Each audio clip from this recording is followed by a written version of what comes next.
किया कि ये पहले जैसी नहीं रही है। तो उस समय उन्हें कुछ समझ नहीं आया कि क्या करना है। तो उनके पास एक ही बात थी कि दादी तो सब जानती है।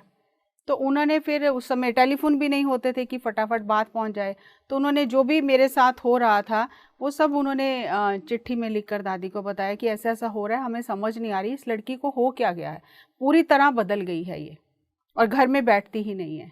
तो दादी ने यहाँ से दिव्य दृष्टि से अपनी देखा कि मेरे साथ क्या हुआ है, क्यों मेरे लाइफ बदल गया है।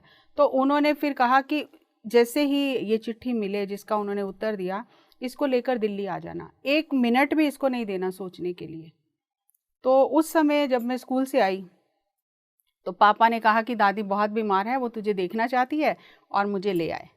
और मैंने बहुत बहाने बनाए, मेरे 10th के एग्ज़ाम है ये वो, लेकिन जैसा उनको बताया गया था उन्होंने सुना नहीं और मुझे वो लेकर आ गए।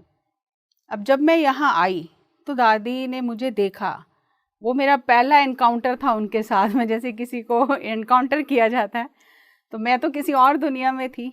और जैसे ही उन्होंने मुझे देखा उस समय, हाँ, मैं उस समय सिर पे जूड़ा करती थी क्योंकि मुझे भी पापा के जो दोस्त थे उन्होंने अमृत छका दिया और मैं कीर्तन भी करती थी, सिर पे जूड़ा करती थी और पूरे उस ट्रेडिशन में रहती थी। तो जैसे ही दादी ने मुझे देखा तो इतनी ज़ोर से बोला, आंखों में इतनी चमक थी, मुझे देखते बोलती ये क्या पखंड बना रखा है, मन तो इतना गंदा है और ऊपर से वेशभूषा बदलने से क्या होता है, उतार क्या इसको। तो मैंने वो उतार दिया, खोल दिया और मैंने बाल खोल के, मुझे तो बाल लंबे थे तो मुझे तो चोटी बनानी भी नहीं आती थी, कभी बनाई नहीं थी चोटी। तो जैसे कैसे करके मैं आई और मैं तो रोती जा रही थी कि मैं कहाँ फंस गई हूँ आके। तो उन्होंने फिर मुझे गुरुद्वारे बंगला साहब सुबह सुबह लेके जाते थे और मुझे कहते थे कि आंखें बंद करके देख अपने अंदर। अंदर क्या देखूँ मैं कहाँ फंस गई हूँ, मैं तो रोती जा रही हूँ, मैं कहाँ से कहाँ पहुँच गई। तो जब वो बोलते थे आंखें बंद करके देख, तो वो तो आंखें बंद करके समाधि में बैठ जाती थी और मैं सोचती थी इनको क्या पता, मैं आंखें खोल लेती थी, इधर उधर देखती थी।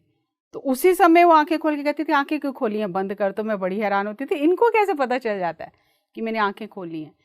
तो खैर उन्होंने मेरे ऊपर बहुत मेहनत की उस समय, मुझे गुरुद्वारे बंगला साहब हर दिन लेके जाना, वहाँ पे स्नान कराना, 2 घंटे कथा कीर्तन आंखें बंद करके मुझे कहना सुनने के लिए, खुद भी सुनती थी और उन्हें वो सब कुछ पता चलता था कि मेरे साथ क्या क्या हुआ है।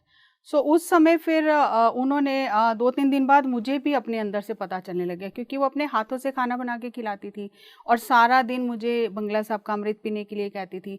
और उनके जो भाई थे उनको सारा हमारा परिवार गुरु मानता था, तो उन्होंने भी कहा कि भी इसको अपने पास रखना, ठीक हो जाएगी। तो धीरे धीरे वो पर्दे खुलने लग गए, मुझे खुद ही दिखने लग गया कि मेरी उस फ्रेंड ने मेरे साथ क्या किया है। सो ये एक तरह का नेगेटिव अटैक था। तो उन्होंने मुझे रास्ते से हटाने के लिए किसी की हेल्प लेके मेरे ऊपर वो नेगेटिव अटैक करवाया और मेरे दिमाग को पूरा कंट्रोल में कर लिया। और जब मैं यहाँ आई और धीरे धीरे मुझे ये सब चीज़ें पता चलने लगी तो मुझे भी कुछ कुछ चीज़ें दिखाई देने लग गई और ये भी पता चला कि कैसे मेरे ऊपर अटैक हुआ। और क्योंकि मेरी उस फ्रेंड से बिल्कुल नहीं बनती थी, फिर बन कैसे गई समझ ही नहीं आई मुझे। फिर पता चला